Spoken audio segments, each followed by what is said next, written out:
நீயருள் புரிய வேண்டும் எனதன்னையே Neelayadakshi. Hello friends, அம்பாளுக்காக இன்றைக்கி அல்வா பண்ண போகிறேன். ஆடி வெள்ளிக்கிழமைக்கு கொஞ்சம் நெய் விட்டுருக்கேன். நெய் கொஞ்சம் மெல்ட் ஆன உடனே நம்ம முந்திரி பருப்பு எடுத்து வறுத்துக்கலாம்.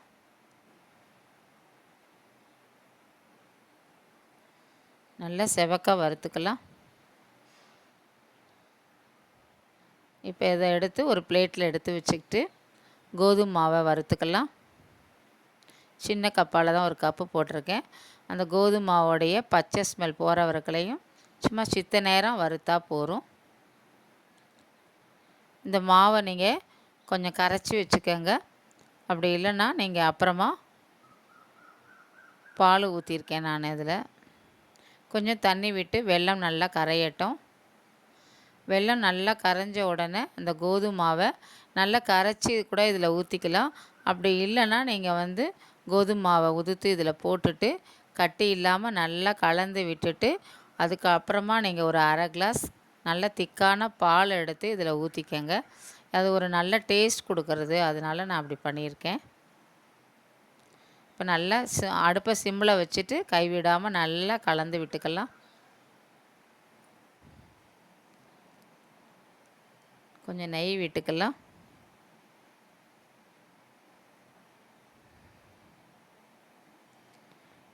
நல்லா இந்த பாத்திரத்தில் ஒட்டாமல் நல்லா திரண்டு வரணும். அப்போ தான் அல்வா ரெடியாகி நல்லாயிருக்கும்.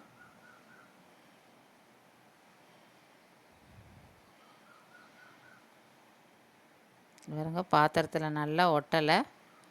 இன்னும் கொஞ்ச நேரம் நம்ம கலரணும்.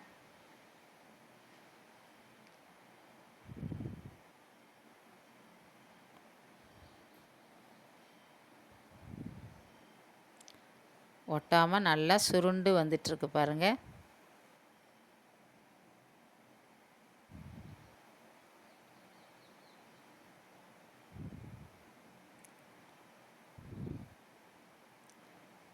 நெய்யெல்லாம் நல்லா அப்படியே வருது, கசிஞ்சு வருது பாருங்கள். நெய்யெல்லாம் நல்லா அந்த கரண்டியில் கூட ஒட்டலை பாருங்கள்.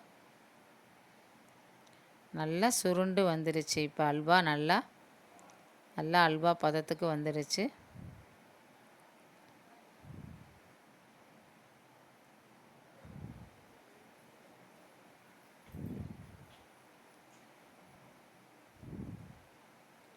இப்போ நம்ம வறுத்து வச்சுருந்த முந்திரி பருப்பு எடுத்து போட்டுக்கலாம். போட்டு நல்லா கொஞ்சம் கலந்து விட்டுப்போம்.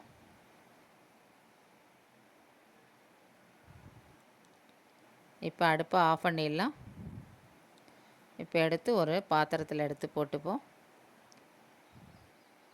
அல்வா ரெடி ஆகிடுச்சு. அம்பாளுக்கு அல்வா ரெடி ஆகிடுது. தேங்க்யூ. நீங்களும் இதை மாதிரி ட்ரை பண்ணி பாருங்கள். நான் இந்த கோதுமையில் தான் நான் செஞ்சுருக்கேன். நீங்களும் ட்ரை பண்ணி பாருங்கள். தேங்க்யூ.